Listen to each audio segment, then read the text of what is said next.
Hamas deals meeting with Israeli officials.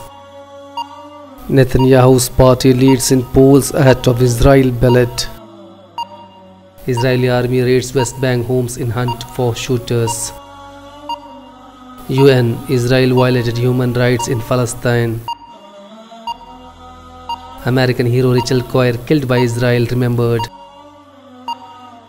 Turkey: terror attacks in New Zealand organized.